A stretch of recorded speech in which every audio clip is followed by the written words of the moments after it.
Bismillahirrahmanirrahim. Assalamualaikum warahmatullahi wabarakatuh. Bapak Ibu rahimakumullah. Insyaallah malam hari ini kita kembali melanjutkan kajian fikih kita terkait dengan masalah-masalah yang berkaitan dengan al-ghusl, ya, al-ghusl. Pada pertemuan yang lalu kita sudah membahas ada 2 poin, ya, ketika berkaitan atau hal-hal atau masalah-masalah yang berkaitan dengan ghusl atau mandi, ya. Yang pertama, ketika orang yang terkena janabah atau junub kemudian ia mandi, maka tidak perlu lagi berwudu. Nah, itu yang pertama. Yang kedua, diperbolehkan bagi orang yang junub ataupun dia haid izalatus sya'ar. Izalatus sya'ar.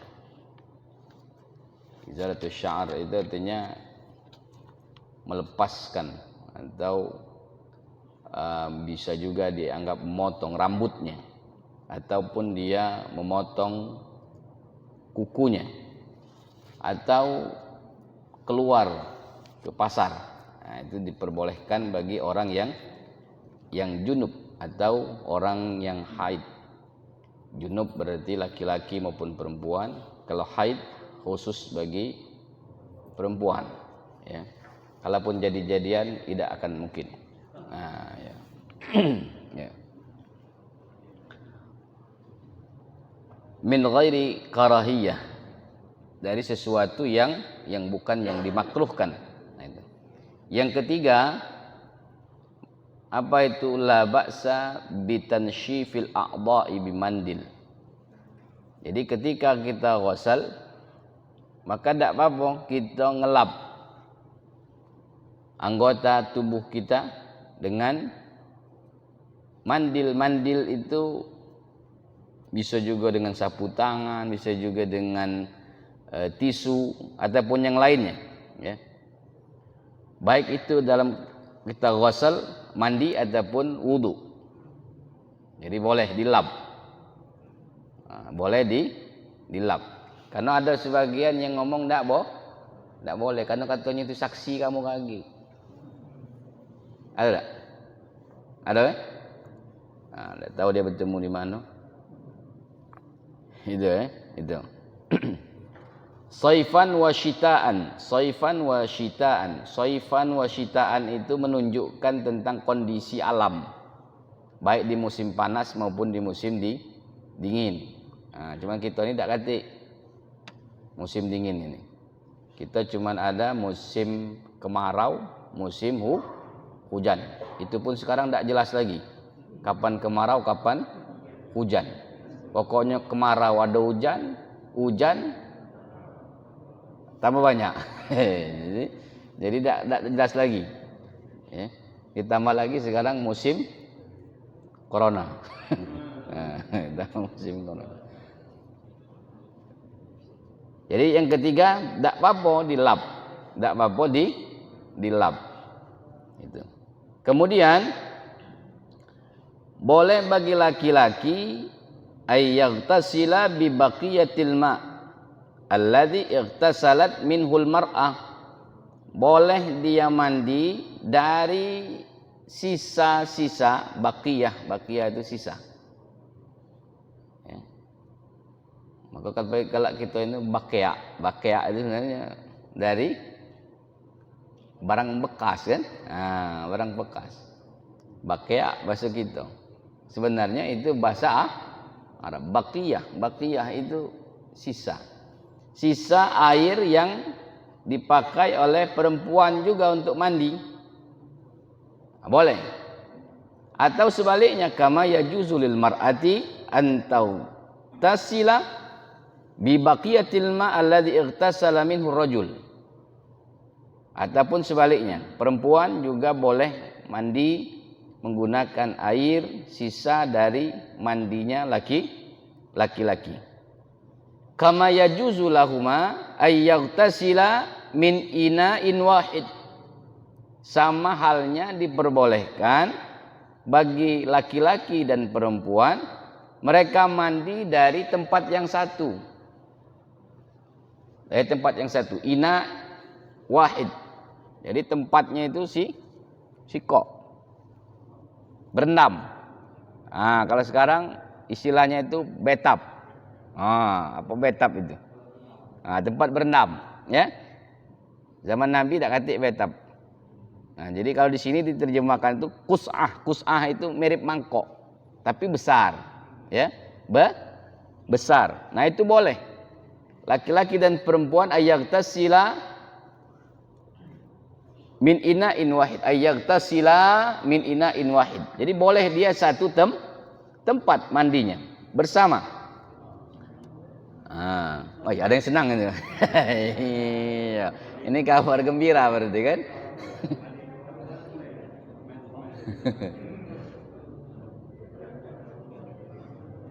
Tapi rajulun wa mar'ah ini ya yang sah gitu kan?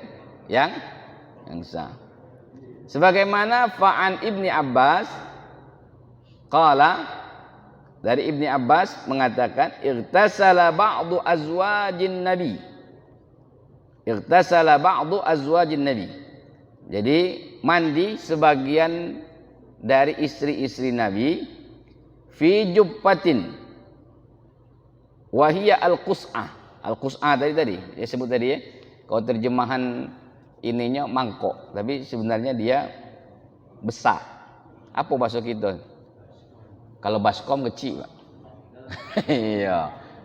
Iya. Apa? Kalau kawak wali. Iya. Apa namanya? Ember besar ya, tapi ember yang besar. Kemudian faja'an Nabi, datang Nabi SAW liyatawadda'a minha. Nabi wudu. Jadi istri-istri Nabi tadi, sebagian istri-istri Nabi tadi, dia mandi di satu tempat. Ya. Kemudian datang Nabi. Datang Nabi SAW liyatawadda'a minha. Wudu dengan air yang setelah dipakai mandi oleh istrinya. Faqalat lahu ya Rasulullah.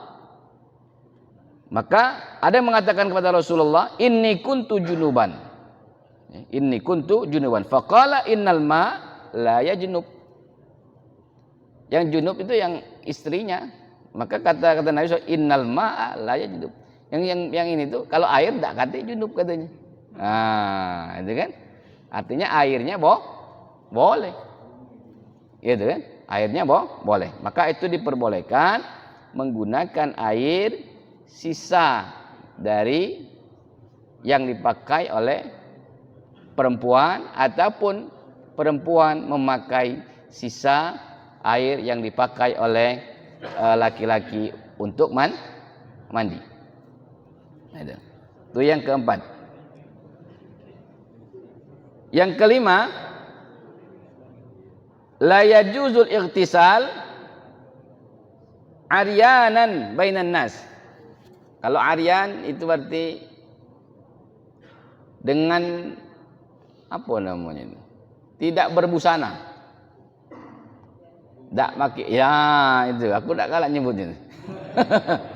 Iya. Tidak berbusana. Tapi bainan nas. Ketika di tengah wong banyak. Karena ada sebagian yang masih budaya tapi bukan budaya kita di Sumatera. Ada itu bukan mandi bersama, Pak. Dia ketika mandi di sungai itu ada yang tanpa pakai telasan. Tidak bertelasan lagi. Langsung ada. Tak saya sebut. Jangan nanti kalau kata Ustadz Abdul Somad itu kode etik gitu ya. Karena ada sebagian daerah yang masih seperti itu. Ya. Ada. Nah, maka tidak boleh. Tidak boleh. Kenapa? Li'anna kashfal aurah muharram. Membuka aurat adalah haram. Walaupun sama lanang.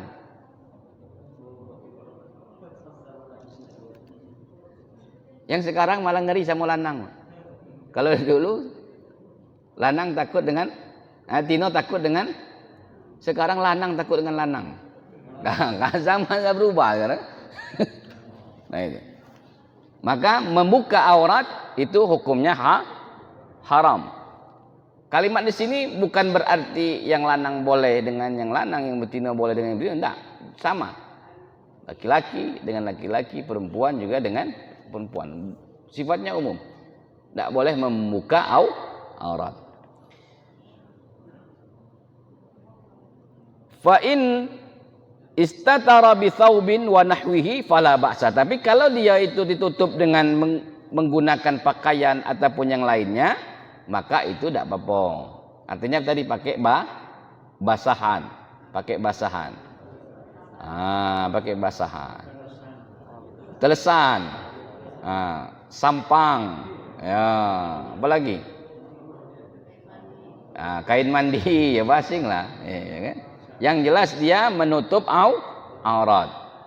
Tapi berbeda dengan perempuan. Aurat perempuan lebih banyak ketimbang aurat laki-laki. Kalau laki-laki batas auratnya adalah dari pusar sampai lutut. Ada yang mengatakan mabaina. Kalau mabaina antara. Kalau antara ada yang mengatakan masuk pusar dan lututnya, ada cuma namanya auratul mughalladhah. Apa aurat mughalladhah itu? Aurat bagian depan dan aurat bagian belakang itu namanya aurat mughalladhah. Ya. Jadi kalau dia menggunakan penutup pakaian ataupun yang sejenisnya, artinya menutup auratnya, maka itu tidak menjadi masalah. Faqad kana Rasulullah sallallahu alaihi wasallam tastarahu Fatimah bi thawbin. Dia menutup Fatimah dengan pakaian. Wa yaghtasil, dan mandi. Fa idza ightasala aryanan ba'idan anin nas fala mani'a minhu. Tapi kalau dia itu jauh dari manusia, artinya dak katik yang nyingok, sepi, nah boleh. Boleh aryanan, boleh dia. Fala mani'a minhu. Nah, tapi resikonya tanggung sendiri. Faqad ightasala Musa alaihi salam aryanan, sebagaimana yang pernah dilakukan oleh Nabi Musa alaihi salam, beliau mandi dalam keadaan aryanan, kama rawahul Bukhari, diriwayatkan oleh Bukhari dalam kitab Fiqhus Sunnah. Nah, itu selesai hal-hal yang berkaitan atau masalah-masalah yang berkaitan dengan mandi, Nah, sekarang karena mandi itu adalah merupakan untuk mensucikan yang terkena hadas besar, apa yang diharamkan ketika kita berhadas besar? Nah, hal-hal yang diharamkan ketika orang itu hadasnya hadas besar. Yang pertama adalah diharamkan sholat, baik itu sholatnya fardu ataupun sholatnya sunnah, nafilan, fardan atau nafilan, fardu atau sunnah. Dalam Al-Quran dikatakan, ya ayyuhalladzina amanu la taqrabus sholata wa antum sukara hatta ta'lamu ma taquluna wala junuban illa abiri sabilin hatta taghtasilu. Wahai orang-orang yang beriman, la taqrabus sholata wa antum sukara, janganlah kamu mendekati solat. Nah, kalimat solat di sini dikatakan dalam kitab, yang dimaksud dengan solat adalah mawadhi'uha, tempat solatnya, bukan solatnya, tapi mawadhi'. Mawadhi' itu tempat solat. Janganlah mendekati tempat solat. Wa antum sukara, dan kamu dalam keadaan sukara, mabuk. Ya, tidak boleh mendekati tempatnya, bukan solatnya. Yang dimaksud dengan la taqrabus shalah, maksudnya adalah tempatnya. Wa antum sukara hatta ta'lamu ma taqulun, hingga dia mengetahui apa yang ia ucapkan. Ma taqulun, karena orang mabuk tidak tahu apa yang dia omong. Cobalah tanya, begitu dia mabuk, lagi ngoceh-ngoceh dak keruan tuh, setelah dia sadar, coba tanya, ngomong apa tadi? Ingat tak dia? Kalau dia ingat bukan mabuk berarti. Iya. Cacak cacak mabuk. Ya. Nah, hatta ta'lamu ma taqulun, hingga dia mengetahui apa yang ia ucapkan. Kemudian wala junuban, tak boleh mendekati tempat solat ini ketika dia dalam keadaan tidak boleh. Wong junub tidak boleh mendekati tempat solat. Illa abir. Apa abir itu? Melalui. Illa abiri sabilin. Cuman melalui, karena memang tempat sikok-sikoknya, tempat pelewatan. Apa pelewatan? Cuman sikok-sikok jalan, katik tempat lain kecuali jalan itu, dia hanya sekadar untuk melewati, tidak apa-apa. Ya. Hatta taghtasilu, hingga ia mandi. Nah, hingga dia mandi. Kenapa? Nah, dilarang orang mendekati tempat sholat dalam keadaan dia mabuk, dalam keadaan dia junub. Nah, dekat baik tak boleh. Dekat saja tidak boleh. Diriwayatkan oleh Muslim dan yang lainnya dari Abi Umar radhiyallahu anhu qala, inni sami'tu Rasulullah sallallahu alaihi wasallam yaqul, bahwasanya aku mendengar Nabi SAW mengatakan, la taqbal solata bi ghairi tahurin.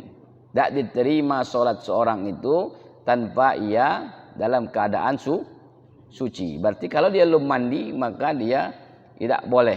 Dia tidak diterima solatnya. Nah, ini kalau dalam Al-Quran tadi, mendekat tempatnya saja tak boleh. Ya, tempat saja tak boleh. Itu yang pertama. Yang kedua, apa yang diharamkan? Diharamkan bukan bersemayam. Apa namanya? Duduk di masjid. Orang yang junub. Ya, orang yang junub itu atau yang berhadas besar, tidak boleh dia duduk di masjid.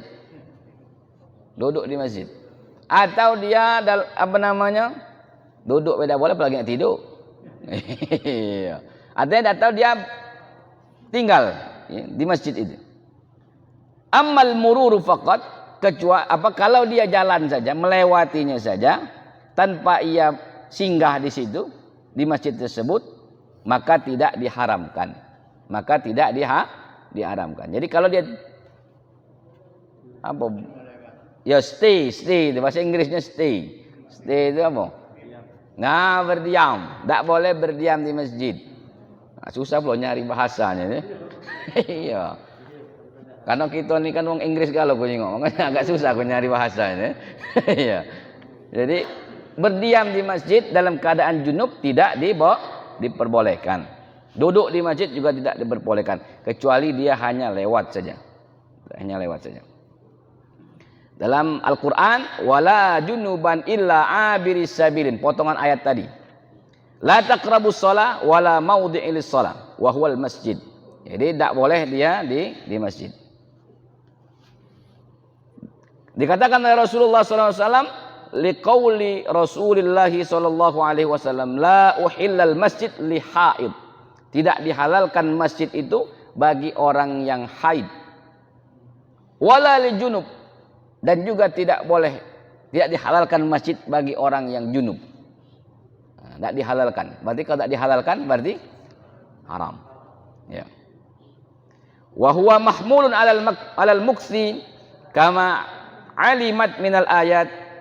Jadi sama seperti yang disampaikan atau diketahui melalui ayat tadi. Ya. Itu yang kedua. Yang ketiga, diharamkan tawaf. Ketika orang junub, ketika orang dalam keadaan haid, maka dia diharamkan tawaf. Tawaf itu mengelilingi Ka'bah. Baik tawafnya tawaf yang wajib ataupun tawafnya tawaf yang sunnah. Baik tawafnya tawaf wajib maupun tawaf sunnah. Maka diharamkan. Maka kan kalau pembimbing haji, pembimbing umroh itu, ibu-ibu yang masih di bawah 50 tahun itu disuruhnya minum obat penahan supaya tidak bocor. Ya, no bocor-bocor. Ya. Kenapa? Supaya dia bisa tawaf. Kalau tidak, seminggu, kalau umrohnya cuma seminggu, habis. Diam dalam hotel, baik. Cuma nyingok dari kaco. Itu pun kalau hotelnya dekat. Men hotel jauh, 3 kilo hotel dari masjid. Tak pasar seng, baik, belanja. Pasar seng tak katik lagi sekarang kan? Iya, pasar seng katik lagi, terpaksa dah. Diam rumah tu, diam di hotel. Kenapa tidak, Tidak boleh tawaf. Tidak diperkenankan tawaf. Baik tawafnya adalah tawaf yang fardu maupun tawafnya adalah tawaf yang sunnah. Kenapa? Karena tawaf itu manzilahnya, kedudukannya sama dengan sholat. Kedudukan tawaf sama dengan sholat. Maka kalau lagi tawaf, tiba-tiba buang angin, jangan cacat tak tahu.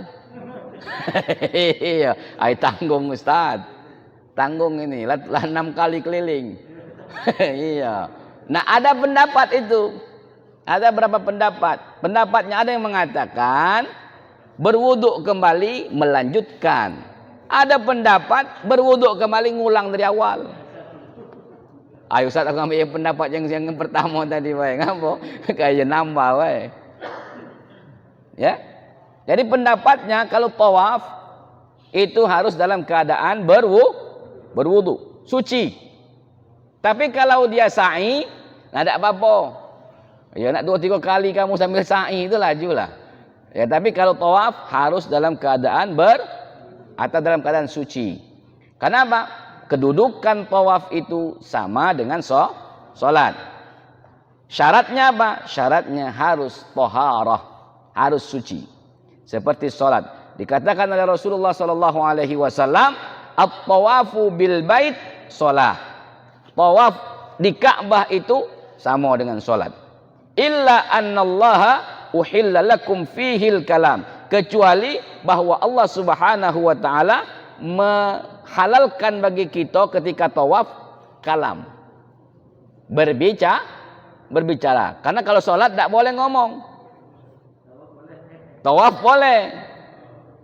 Ya, kalau tawaf boleh. Karena kalau tawaf tak boleh, pembimbingnya saro, Pak. Iya, paksa pakai isyarat baik kan? Iya. Kalau tawaf boleh, dihalalkan. Dalam hadis Nabi dihalalkan untuk berbicara. Tapi kalau sholat tak boleh. Jangan kaget begitu lagi sholat. Ya, kawannya lagi ngomong, diam, tak boleh, batal gitu. Lagi batal kalau kan. Fa in takallama fala yatakallamu illa bi khair. Faman takallama, barang siapa yang berbicara, maka tidak boleh berbicara kecuali dengan yang baik. Jadi kalaupun kita ngomong pada saat tawaf itu ngomonglah yang baik, jangan mencarut. Ini tak gara-gara diinjak wong besar, wong putih, wong hitam tadi itu, aju nak mencarut. Tak boleh. Itu kenapa? Kena kalimat wala rafath, wala rafatha, wala fusuqa, wala jidala fil hajj. Walaupun kalimatnya fil hajj termasuk umroh juga tak boleh. Ya. Karena ada yang mengatakan umroh itu hajjus shaghir, haji kecil. Haji kecil. Kalau haji kecil itu belum diakui. Ya, kakek kamu lah umroh 3 kali 4 kali, terpaksa tidak lagi di situ. Ya. Ngapa ternyata umroh baru. Yang keempat, apa yang diharamkan? Diharamkan membaca Al-Qur'an bagi orang yang junub. Diharamkan membaca Al-Qur'an. Fala yaqra'ul junub syai'an minal Qur'an. Wa kadzalikal haid wan nufasa. Jadi tak dibolehkan membaca Al-Quran bagi orang yang junub syai'an minal Quran, sesuatu dari Al-Quran. Termasuk juga orang yang haid, termasuk juga orang yang nifas. Ini menurut jumhurul ulama. Sebagian besar ulama mengharamkan membaca Al-Quran bagi orang yang junub. Diriwayatkan oleh an Ali radhiyallahu anhu, ra'aitu Rasulullah sallallahu alaihi wasallam tawadda'a thumma qara'a syai'an minal Qur'an thumma qala hakadha liman laisa bijunubin fa ammal junub fala wala ayah. Jadi Imam Ali radhiyallahu anhu melihat Nabi sallallahu alaihi wasallam berwudu, kemudian membaca sebagian dari Al-Qur'an, kemudian mengatakan hakadha, ca inilah, ya, liman laisa bijunubin, bagi yang tidak terkena junub. Fa ammal junub, sedangkan bagi orang yang junub, fala, tidak boleh membaca Al-Quran, wala ayah, walaupun cuma seayat, walaupun cuma seayat. Jadi ketika dalam keadaan junub, maka tidak diperkenankan membaca Al-Quran. Wa dhahaba al-Bukhari wa Tibrani wa Dawud wa Ibn Hazm al-qira'ah lil junub. Menurut Al-Bukhari, Tabrani, kalau kita Tabrani, bahasa Tabrani pakai to, Tabrani. Ada juga yang membacanya Tibrani, ya. Tabrani wa Dawud, dan Daud Ibnu Hazm mengatakan al-qira'ah lil junub, boleh membaca bagi orang yang junub. Qala al-Bukhari, qala Ibrahim, la ba'sa an taqra'a al-haidil ayah. Jadi Ibrahim mengatakan tidak apa-apa membaca Al-Quran bagi orang, membaca ayat bagi orang yang haid. Walam yara Ibnu Abbas bil qira'ah lil junubi ba'san, dan tidak melihat ataupun tidak dikatakan oleh Ibnu Abbas bahwa membaca Al-Quran bagi orang junub itu boleh. Itu menurut Ibnu Abbas. Qala al-Hafidh ta'liqan ala hadha, lam yasih indal Bukhari syai' minal ahadits al-warida fi man'il junubi wal haid minal qira'ah. Dikatakan oleh Al-Hafidh, ya, keterangan tambahannya, komentarnya, ta'liqnya mengatakan bahwa tidak benar kalau Imam Al-Bukhari itu dari hadis-hadis yang ditunjukkan menyatakan fi man'il junub wal haid minal qira'ah, pelarangan tentang orang yang junub dan haid membaca Al-Quran, ya. Nah, yang mengharamkan membaca Al-Quran bagi yang junub dan haid itu pendapat Abi Hanifah, pendapat Syafi'i. Kalau Abi Hanifah berarti bukan madhabnya, tapi orangnya, Abu Hanifah. Kemudian Asy-Syafi'i, berarti Syafi'i, bukan madhabnya. Kemudian Ahmad, ya, Abi Hanifah, Syafi'i dan Ahmad mengharamkan membaca Al-Quran bagi orang yang junub, bagi orang yang haid. Dan ini dipilih oleh Syekh Ibnu Taimiyah, annahu yubahu lil haid, bukan, waqtara Syekh Ibnu Taimiyah memilih membolehkan bagi orang yang haid idza khafat nisyanil Qur'an an taqra'ahu wa hiya haid bal qala bil wujub. Kalau Ibnu Taimiyah membolehkan orang membaca Al-Quran dalam keadaan haid kalau ditakutkan hafalannya hilang, ya, hafalannya hilang atau lupa hafalan. Kalau ibu hafizah, alhamdulillah ibu kita ini hafizah, tapi 3 surat.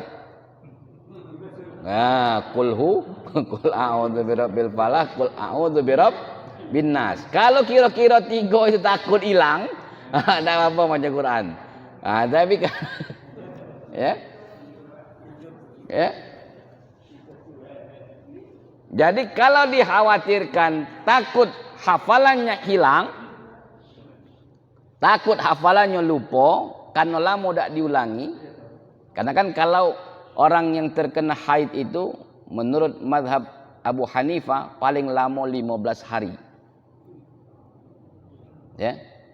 Kalau menurut kalau tidak salah Imam Malik kalau tidak salah itu paling cepat 1 sumpratan. Paling cepat. Ya. Kalau lebih dari 15 hari berarti itu bukan lagi haid. Coba diperiksa, jangan-jangan darah istihadah. Apa istihadah? Darah penyakit. Kita belum membahas tentang darah. Jadi itu ya. Kemudian yang kelima diharamkan bagi orang yang junub, haid, nifas, mashul mushaf. Megang mushaf. Mana mushaf? Nah, mushaf itu yang ada di itu namanya mushaf. Itu namanya mushaf. Kalau megang HP tidak apa-apa. Iya, megang mushaf.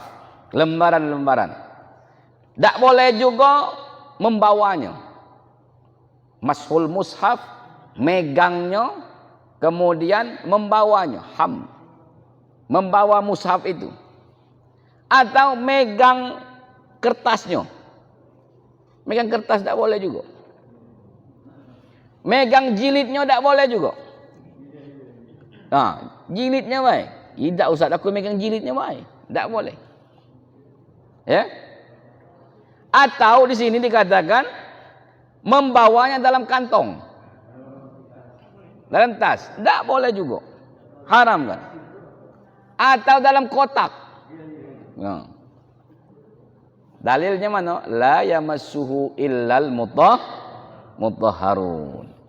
Wa qauluhu sallallahu alaihi wasallam, la yamassul Qur'an illa tahir. Tidak boleh mengusap, memegang Al-Quran kecuali dalam keadaan tahir. Apa tahir? Suci. Tetapi lakinna yajuzu lil junub hamdul mushaf idza kana fi umti'atin aw thawbin. Nah, tetapi di sini masih ada membolehkan lakinna yajuz lil junub. Bagi orang junub ya. Diperbolehkan bagi orang yang junub membawa mushaf idza kana fi umti'atin aw thawbin, dalam baju. Saubin itu dalam baju. Artinya Al-Quran itu masuk dalam kan? Karena tidak mungkin dalam baju nih kan? Ya, itu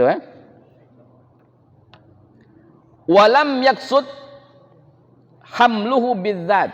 Yang dimaksud bukan membawanya zatnya, barangnya, mushafnya, tapi yang membawanya baju. Ini bawa bajunya atau alat yang tadi. Balkana hamluhu tab'an li hamdil umti'ah wathawb. Karena kita bawanya itu bawa bajunya atau bawa yang tadi, peralatan tadi, bukan bawa Al-Qur'annya, bukan bawa mushafnya. Wa kadzalika yajuzu lahu hamlu kutubit tafsir. Sama kita diperbolehkan membawa kitab-kitab tafsir jika kitab tafsir itu lebih banyak daripada Al-Qur'annya.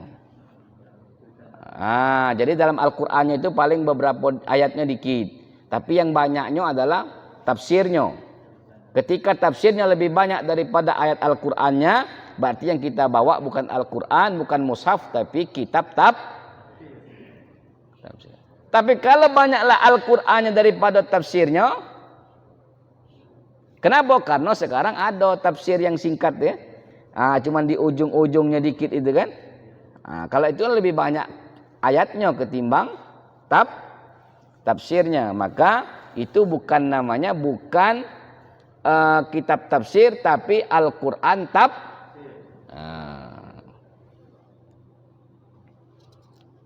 Itu yang kelima. Yang keenam, yang keenam ini tambahan apa itu? Diharamkan bagi yang haid uburul masjid, wal mururu fihi idza khafat talwith.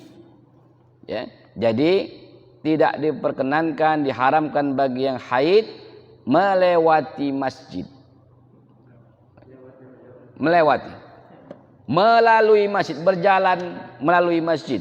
Jika ada tambahannya, ya, jika ditakutkan mengotori atau menodai. Nah, karena di zaman dulu belum ada pampers. Nah, ya, belum ada pampers yang nampungnya. Itu. Kenapa? Li'anna damma najas. Karena darah itu adalah najis. Darah itu najis. Maka diharamkan menodai masjid dengan najis. Diharamkan menodai masjid dengan najis. Maka itulah yang menyebabkan perempuan yang haid dilarang masuk masjid. Nah, cuman ulama kontemporer zaman ini karena sudah ada alat yang menampungnya, boleh dia hadir ke masjid untuk dengar pengajian.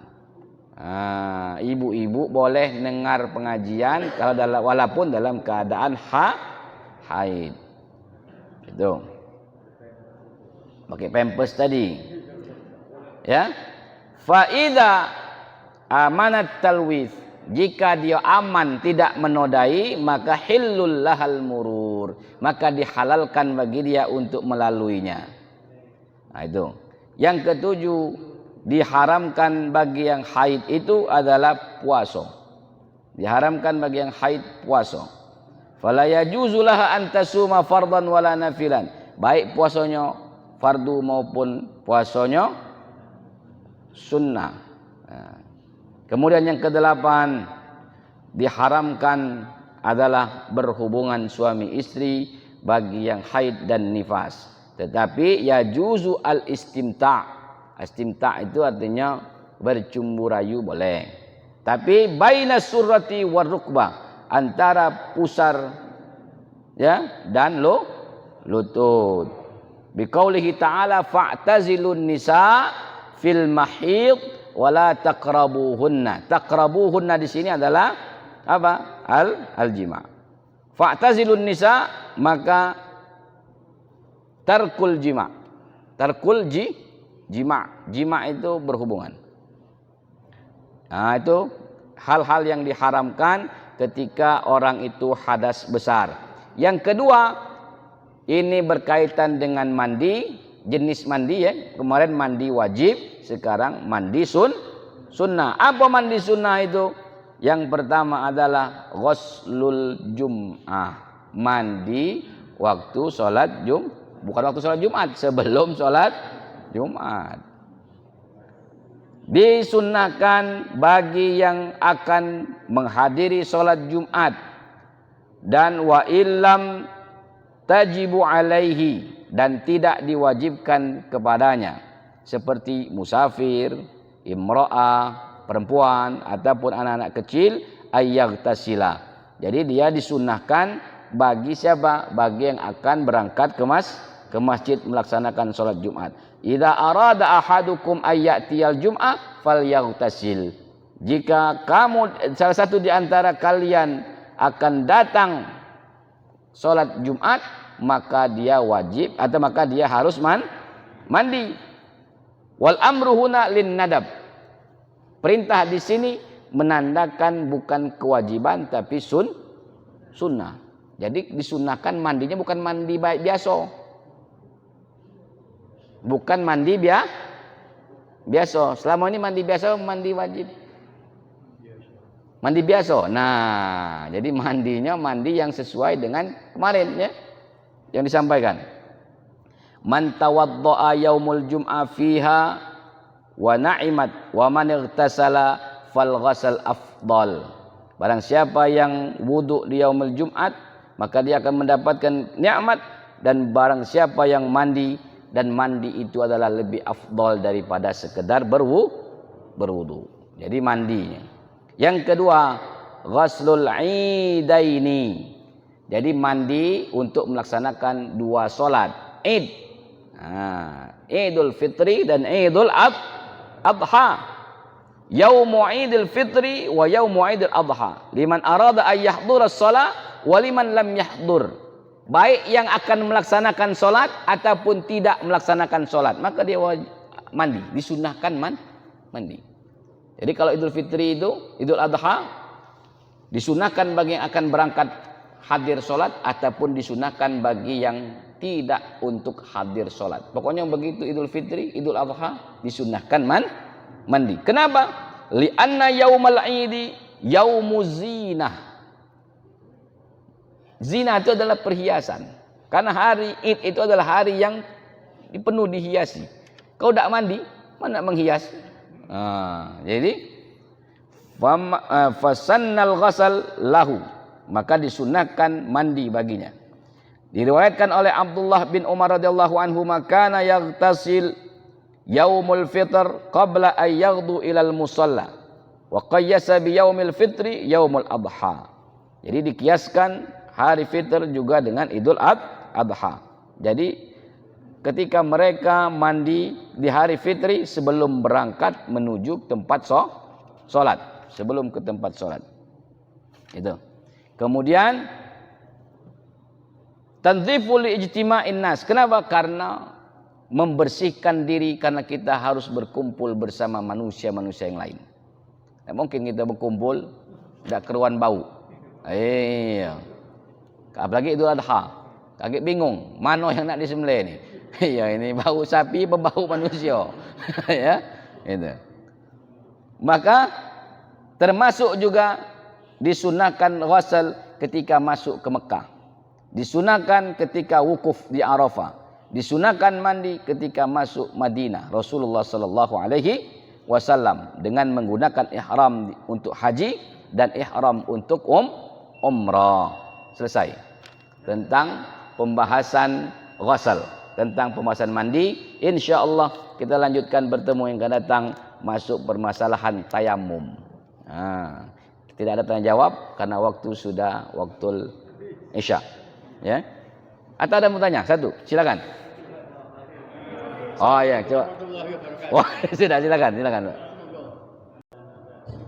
Assalamualaikum warahmatullahi wabarakatuh. Waalaikumsalam warahmatullahi wabarakatuh. Jadi tidak mandi proses dilaksanakan setelah itu atau ditunda atau berwudu dulu atau bagaimana itu? Gimana? Setelah ini junub itu mandi wajibnya itu setelah itu langsung dilaksanakan atau ditunda dengan berwudu dulu.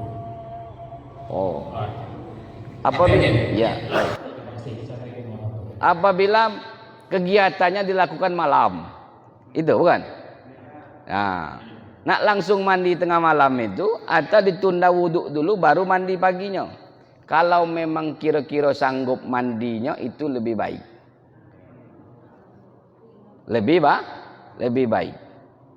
Tapi kalau rematik kambuh Pak, misalnya kan, maka cukup dengan berwudu, mandinya nanti ketika waktu sudah menjelang subuh. Ya, diperbolehkan itu. Tapi sebelum dia tidur maka disunnahkan untuk berwudu kembali. Termasuk kalau nak mulai lagi, wudu lagi. Ya, saya kira itu pertanyaan cukup ya. Baik, kita akhiri dengan sama-sama berdoa. A'udzubillahi minasyaitonir rajim. Bismillahirrahmanirrahim.